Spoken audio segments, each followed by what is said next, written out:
Thank you, Presiding Officer. Well, if the last few days have taught us anything, it's that the price of dependence on this failing UK state and leaders like Boris Johnson makes the need for Scottish independence all the more urgent. Economics, and I say to you all, cannot be understood without a deep appreciation of society. And this was fundamental to the work of Adam Smith. To understand his wealth of nations, it's best to read his earlier work, The Theory of Moral Sentiments. Smith knew only too well the importance of justice, of effective administration of the law, of ethics, of human behaviour, and the importance of empathy towards others. All issues this Tory government in Westminster shows little regard for.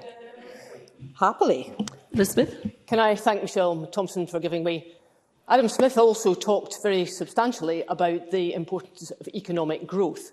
Could I ask Michelle Thomson to expand on what her government believes are the most important features of improving economic growth?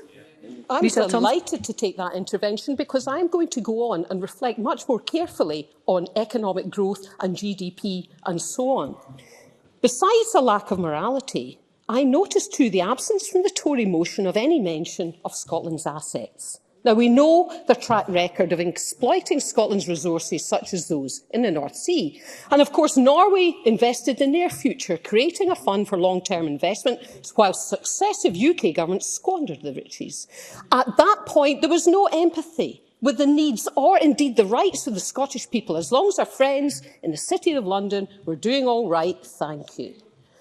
Now, Scotland, today we have the prospect of an even larger and longer-lasting asset with wind and seas driving a revolution in sustainable energy production. And I commented only earlier today in this chamber that the anticipated energy production capacity of Scotland will far exceed even our own 2030 target. We need to put the needs of people and society at the heart of our economics. So who do you trust? And I ask the people of Scotland to focus on the right outcomes, but a government elected by Scotland for Scotland, or Boris Johnson?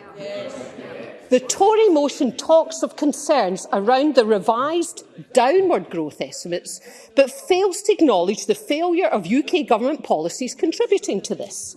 Now, let's take the last 20 years and run an international comparison of, sorry, I missed you there, I'll come back to you, of growth rates and GDP. What do we find? The UK's growth was 68% in nominal terms, whilst the average large advanced economy grew by 93%, and the average small advanced economy grew by 138%. That is double the cumulative growth of the UK economy.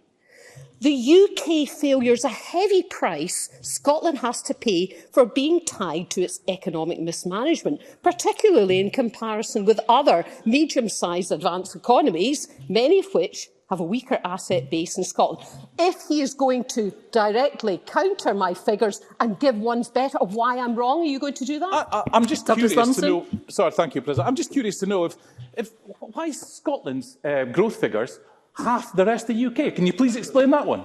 Michelle Thomson. Explain it, and I can refer directly back to the Cabinet Secretary's comment. These benches over here, the Tory benches, seem incapable of understanding the difference between micro and macroeconomics.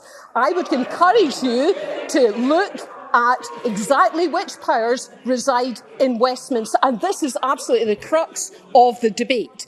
If this motion had any genuine concern about growth or understanding of economics, it would be shouting from the rooftops for Scotland to have the full powers of economics.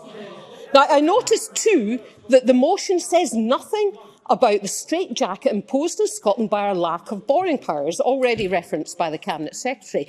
And they complain about highly uncertain forecasts, and they didn't mention that UK public sector net borrowing was £151.8 billion in the financial year ending March 2022. So if it's good that the government of Boris Johnson can borrow so freely, why is the Scottish Government denied these powers? The pseudo-economics of the Tories, we also know, turns a blind eye to corruption and large-scale financial crime.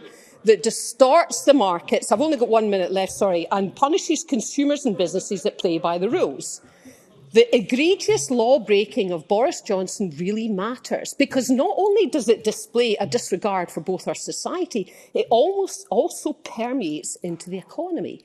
And as long as Boris Johnson, indeed most of the Tories, care not for money laundering and other forms of financial crime, counted in the hundreds of billions annually, according to the UK's National Crime Agency, as long as they care not for the distortions created in markets and the wider economy, as long as they care not for the people they're supposed to serve, the state capture that's taken place in the UK will continue in both society and our economic system.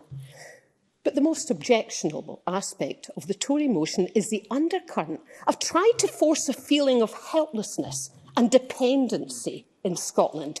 They seek to damage the Scottish people's belief in themselves. They seek to feed the myth that it's better to allow people like Boris Johnson to be in charge rather than us being accountable for creating our own future.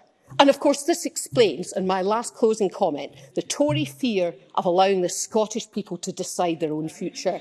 They will fail to stop us doing that. Scotland will be the wealthiest country ever to achieve political independence and put the people of Scotland in charge of our own future. Thank you, Presiding Officer. Thank you, Ms Thomson.